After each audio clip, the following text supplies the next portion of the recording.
Create with Franz Sidney. Hello everyone, welcome to Create, the space for you to learn the best mind hacks to conquer little everyday problems. And sometimes it's more than an everyday problem, it's something that goes on for years and years. And in episode 72, and we're now in the beginning of December, we're talking about something that you will not expect in December. We're going to talk about depression. Stay tuned.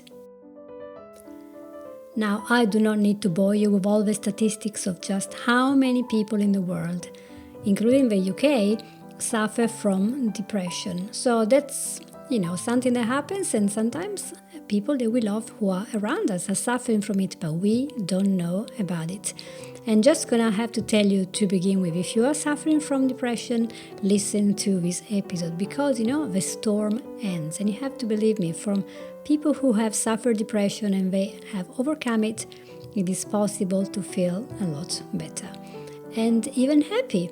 Although I realize that for many people who are depressed, happiness is not even a pursuit. They don't want to be happy. They just want this absence of pain. They want to escape. They want to be normal, and normal becomes empty of pain. They want to escape a mind on fire. And the only way to be empty seems to be to stop living, because their life is difficult, which is why we have so much suicide.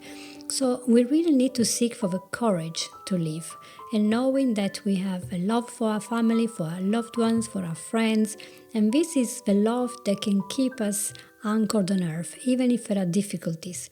The big discovery from depression is to know that many more people than we realized are suffering from it.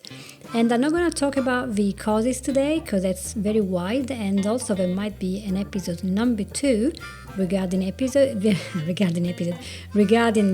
because there is really so much to say that, give me a little bit of time to talk about it. So I have to make a disclaimer. I have never suffered from clinical depression, so I cannot tell you my story of how I overcame it. I had many events which could have caused lifelong depression in my life. I will not list them here because that's not the place, but I can tell you I could have been depressed, I could have been on painkillers and for the mind, but I chose to do different things and I never fell into a proper depression. So I cannot tell you how I overcame anything because that's not my story. But I want to tell you about a book that is called Reasons to Stay Alive. It's a bestseller from Haig, who is a very well-known author. I wish you could come here and talk to you, but I'm just gonna quote here and there from studies and from what Matt said, and I want you to encourage really everyone that who might be suffering from depression to read this book, because it's actually very enlightening and very raw, and it tells you how it feels. How does it feel to be depressed? So, of course, it's very difficult to understand, but it's kind of a mental agony, an intensity, something that happens to you, and you feel that you have this infinite sadness, and you can't really think about the future.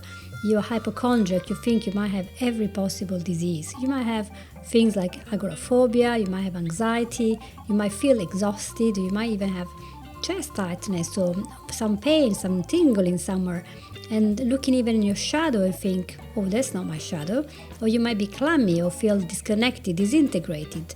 You might realize you're not really hungry, you don't want to eat, you can't sleep well, and you're thinking, oh my gosh, I'm gonna die or I'm gonna go mad. That's a big thing. So you're always looking for signs that this is going to happen. Or you might be just constantly terrified, and they're always looking for like 1 minute when you're not terrified, because it's relentless. You are worried about everything, worried about going out, worried about the test, worried about what people think or say. It becomes bigger and bigger. And therefore, this comes also with a problem that many times you have low self-esteem, you don't want to go out, you don't want to see people, you become irritable, you cry, or if you're a man, maybe you cry when nobody's looking because they think, oh, you're a man, that's a big stigma, isn't it? Another typical symptom of depression is this inability to speak. You're trying to talk, but your tongue isn't quite moving. This also can happen with anxiety. So you think, well, there's no point in doing anything, nothing is going to work. And then you start to worry about everything. The nuclear war, or what's going on in Ethiopia. You're going on a ferry, going on an airplane, going to the shop, going to Tesco to do your shopping, going to Walmart is difficult. Who knows what's going to happen? I might have a panic attack. People might think I'm mad. I don't want to be mad. So everything that you think is looping and is making everything else bigger and worse, everything is magnified, everything is more intense, and you might even feel or see that there are kind of monsters around you or demons around you. And of course what happens is, if you are scared when there is nothing to be scared of, eventually your brain has to give you things. That's what Matt says. And so fear becomes a monster. He does make a little comment about the pills, because of course there are people that will take pills for depression. They will take them for 20 years. But he said that personally he didn't want them because he wanted to overcome this, not with a chemical help, which does work for some people, not for everyone, but not in the long term. And he said that because he didn't take the pills, like antidepressants or whatever, he became very, very tuned into himself. And he learned what made him feel better. So to him personally, the things that made him feel better were exercise, sunshine, sleeping well, or having very intense conversations, reading books. And so he used lots and lots of different things to build himself up from scratch. And it was really good. And another thing that he said is, doubts are like swallows. They follow each other and they swarm together. If I told anyone how I was feeling, I would feel more of that. So I acted normal to feel a bit more normal. So these are part of the symptoms. You're talking about it, you're not talking about it, you're not sure what to do about it, you're kind of hiding it. So I don't know what is your position, but certainly the symptoms are very serious, and they come and go, and then they might actually get worse and make you feel like, oh, I can't do anything anymore. You are basically stuck. What I found really poignant in this book from Matt Haig was the inner chat, which is so typical of depressive people, but also of some of the anxiety clients that I had. And there's a little voice in your head, which I always call the negative committee, which I always say, tell them to shut up. But here they are in the morning, and the little voice in your head goes, hey, what are you doing there? What do you think you're doing? Are you trying to get out of bed? You're trying to apply for a job? Who do you think you are? Mark Zuckerberg or somebody? Stay in bed. You're just gonna go to mad. But why are you crying now? You shouldn't be crying. And then things like, your dog is dead. Just like your grandparents.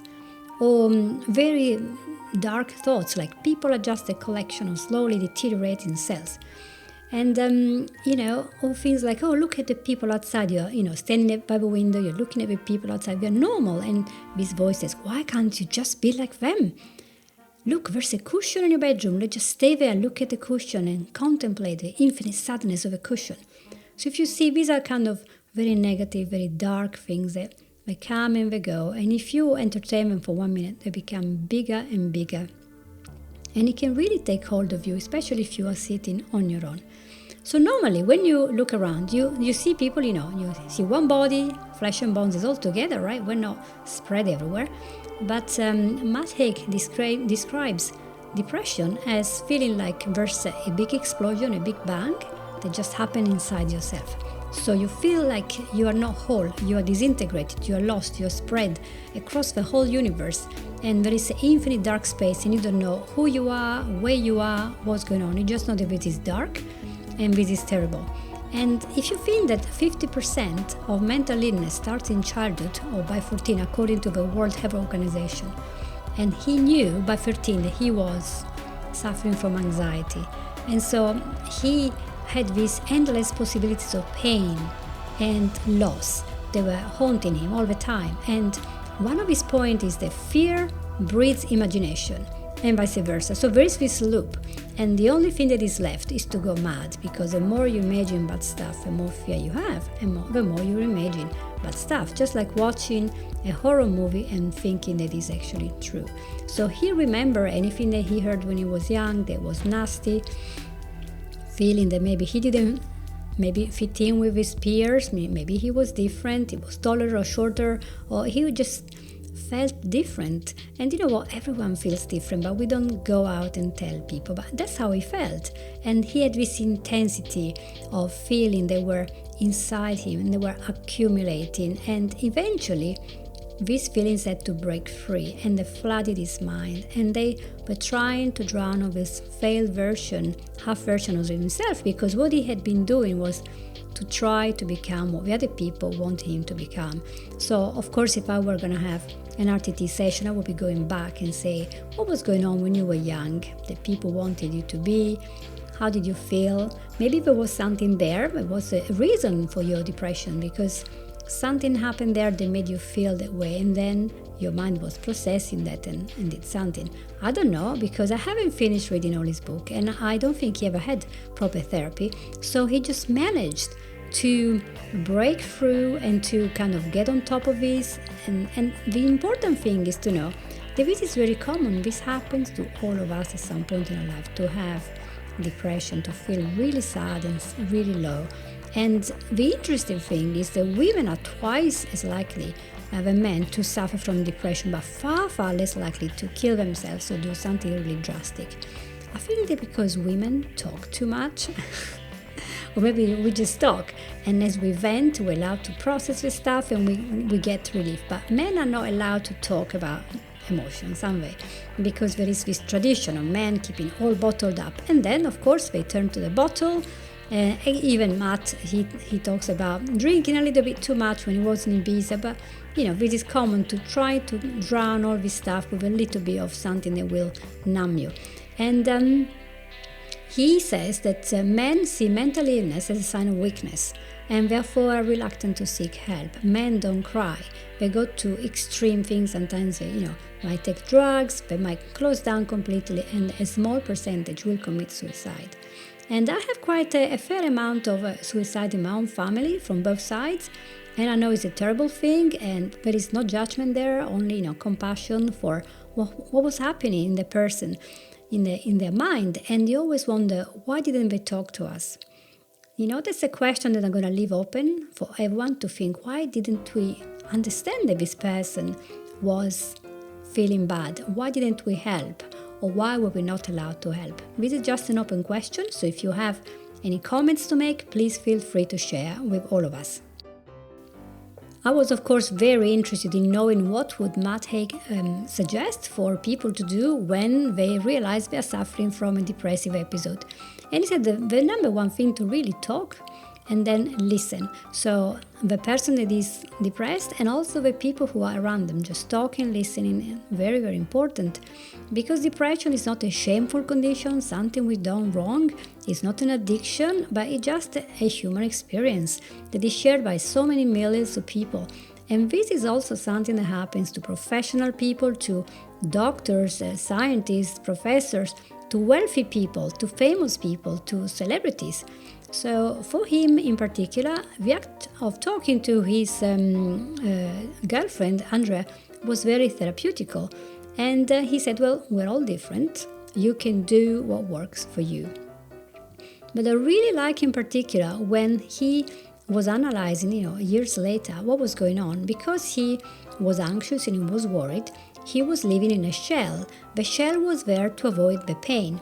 But the same shell that was protecting him from the bad feelings was also stopping him from feeling the full force of the good stuff, which is also what happens when you go mad on antidepressants. They are very good in a very exceptional case for a short period, but if you just use them as a crutch for 20 years, what is that they're doing? They're taking away the edge of the bad feelings. But you know what? Everyone has bad feelings at some point. We all have to cope with them. You have to understand it's normal, it's part of a human experience. And only when they're brutal, then, you want their help if you can't find anything else. But you also realize you're losing out the good stuff. You're becoming numb. And so you have to decide for yourself what is going to work in the long term for you. For Matt, one of the good things was to read books. And with the books he found himself, he kind of built a map of who he was.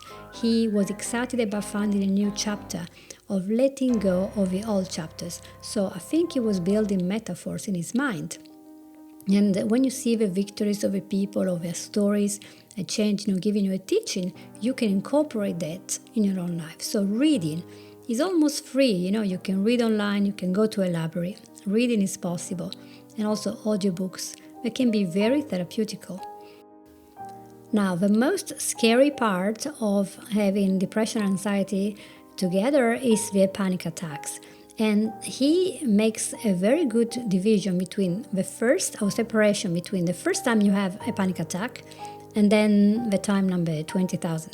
So when you have a panic attack for the first time, Matt says you think you're going to die. He said, this is never going to end. Things are just going to get worse from now. I'm trapped here.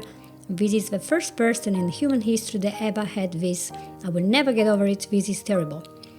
But then, many years later, after feeling so much better, he talks to himself and says, well, when something like that is coming, I can say, all right, here it comes. I've been here before. It's still bad, but I'm not going to die. I am trapped, but I can come out of this. It's not as bad as another time, and I will get over this. I know because it happened before. So that was very interesting. And he described all the little routines he had. For example, when he went to the shops, he was talking to himself. He said, right, it's only 20 meters, so you can do this.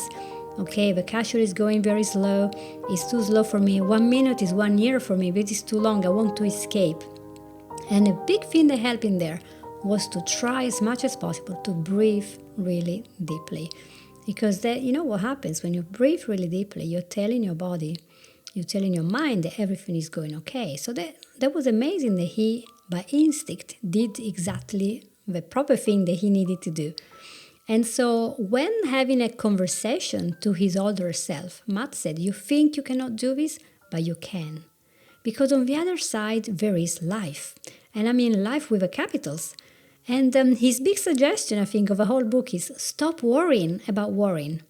There will be stuff that you enjoy. And I really love that he gave such an amazing message, And he gives also reasons to stay alive. I love him.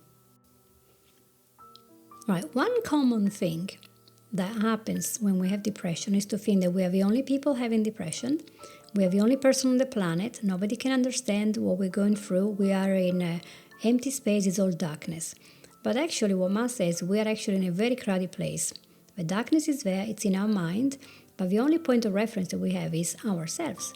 And things are not going to get worse. Because he said, once you reach a point where you want to kill yourself just to stop the pain, that's the lowest possible point where you can be. So he said, from there on, you can only go upwards. And that was quite a point for me to understand how it feels to feel like I touch the bottom, can't go any lower. And so he said, you think so much about yourself and your failings, and then you hate yourself. And you're also wonderful. All human beings are wonderful. How about feelings and thinking about the good stuff as well? There was a turning point for him to understand that. And he adds this, the feeling you have is only a symptom. It's not reality. Nothing will last forever. The pain will not last. It will lie to you, so just ignore it. I am not surprised if this book sold so many millions of copies, because when it talks about how the minds move, how the personalities of people shift, that's great. That's the plasticity of the brain. We change all the time. He does quote from another book, and he says, your mind is a galaxy. There is more dark than light, but the light makes it worthwhile, which is to say, don't kill yourself. Even when the darkness is total, always know that life is not still. Time is space. You're moving through the galaxy and wait for the stars. He can be very poetic, and I think that gives you the hope, the inspiration to move forward, because this is not going to last forever. He does say something about the pain.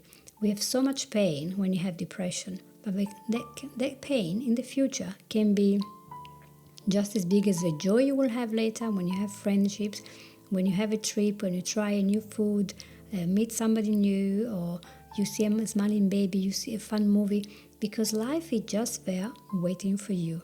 Even if you are stuck in there, in your mind for a while, the world is not moving, it's just waiting. So if you hang on in there, if you can just hang on in there, life is worth it. This is such an important message. Talk to people and use the love that is in the world to nourish yourself. And I love that he says he's very much in love with Andrea and she's always there for him. She knows how to handle this. And he concludes that maybe love is just about finding the person that you can be your weird self with. I love that. It's a great attitude. And she had all these ways of treating him to help him to overcome that. And I want to close with one story and two suggestions from his amazing book. And no, he hasn't given me anything to advertise his book. He basically one day when he was back in England after being very depressed for quite a while, one day he got surprised. His girlfriend said, "Surprise! We got a ticket to go to Paris with a Euro train, whatever, tunnel, right?" And he was absolutely shell-shocked. "We're going to Paris. How is that possible? I can't even do 20 meters without a panic attack. I'm just slowly coming out of my shell. I can't do that." And then she was like, "Okay, we just cancel everything, if you're making such a big deal of this." And then he started to think, and he realized, wait. If I say no that I'm not going to go to Paris, that would make me a mad person because I cannot travel because I get scared. And so his biggest fear was to become totally mad and to lose himself to the demons. And so a big fear was beaten by a bigger fear, and he went to Paris. He concluded that the best way to beat a monster is to find a scarier one. I think it was so clever. Well done, Matt. He went around Paris, he did all the things that you do when you're on holiday, did all the normal stuff that a tourist will do, visit all the famous places. And yeah, it was a little bit of anxiety, but he just did it. And then he realized the big thing. He realized that by simply doing the things that he had dreaded and surviving them, that was his best therapy. So what he had was basically exposure therapy. And so he gives two suggestions. And these suggestions are the ones that I want to share with you. He says, if you start dreading being outside, go outside. If you fear confined spaces, spend some time inside the lift. If you have separation anxiety, stay alone for a while. When you're depressed and anxious, your comfort zone tends to shrink from the size of a world to the size of a bed or nothing at all. So he said, face this. Face it and you will see that you're not gonna die, you're not gonna crash or anything. And then his final suggestion is that we have to understand in the world we can meet new place, new people, new things, do new stuff. And this gives you stimulation and excitement. Don't look at them with a terrified attitude, but notice that when you are in your bedroom, in your home, in a familiar place, what do you focus on? You are very relaxed, so that's my place, I know. So you can only focus on what is inside you. So everything becomes bigger, which is very good for pondering. But if you're depressive, that can become bad and really intense and scary and painful. And then you feel like you want to die. So if you are alone, you're more likely to want to finish all the pain. Not die as such, because it takes a lot of courage. And people who are depressed also fear death. It's not that they're not worried about it. And so he concludes, when you force yourself to be outside, you end up focusing more on the world outside of your head. And this worked really well for him. And so because he was very good and he felt normal, and that was great for him. Did you know that many famous painters, writers, and other people that were very well known and successful, they were using traveling as an antidote for their symptoms? So why is it? Because it's something different, something exciting, and takes your mind off these looping thoughts that can create this feeling of sadness and hopelessness. So when you are moving to a different space, you are dislodging your unhappy mental state. So that's a good point, isn't it? And I think there are so many things to say about the thoughts that happen. And we don't really know why somebody is depressed. Sometimes there are chemical reasons, sometimes it's your diet. You might be lacking vitamin B12 and that's the end. People became depressed and anxious when they became celiac and they didn't know they were, because the gut flora was not working well. Others become depressed and anxious because they are living in a war area where you're totally scared all the time, you're in a fight or flight and everyone is dying, and so you feel like there is no end to this. And other people become depressed after being a victim of some type of abuse or being neglected. So this, because it's different for everyone, there isn't a solution for everyone that is one size fits all. But when you work with a professional, you will find the help that you need to understand where did we start and what was going on and how you can tackle it. The important thing that I want you to leave with before we go today, because we have already talked for 25 minutes and that's long enough for my episodes, is to know that there is hope in the end of a tunnel. There is a light and it is possible to feel better and to have a better quality of life. And it really starts with you, with what is going on inside your head. And unless you have something like psychosis and a proper psychiatry diagnose, a disease that is beyond depression, there is always a very, very clear path to make you feel better every day, to find ways to be grateful, to be happy, and to feel your feelings without the fear of fearing the fear, which makes them a lot worse. And just remember that depression can hit everyone at any age, and it hits women and men not in the same way and maybe not in the same numbers, but it can hit rich and poor, healthy and not healthy people. So nobody is exempt from it, and if it does happen, you have to take action and thinking that you deserve some help, and not just bottle it all up, and go outside and talk to a friend, talk to somebody in your school, somebody at work, and say, well, I need some help because I'm feeling very sad, very low, and I have no desire to do anything. What's going on here? And you will find groups, there will be charities, there will be people that want to help you, etc., etc. So there is hope. Don't just keep it all in, and you will eventually feel a lot better. I am so thankful for Matt for writing this very raw and very intense book about his experience. I'm looking forward to reading the last 100 pages to see what happens in the end. Of course, he's alive, so that means he has not committed suicide, and he happens to be a very successful author. Who knows, I might be lucky to get him into a program, but I'm not very famous. So if you're listening, Matt, you're always welcome to come anytime. But if you are a person who knows somebody who has depression, maybe you want to share this with them to give them some hope, or maybe if you have a problem, you want to have a chat with me, we can chat about that. I hope that this was helpful. Click, share and like as usual. Write a review if it was helpful and good for you, and I will talk to you next week. Take care and bye-bye. You've listened to Create with Franz Sidney.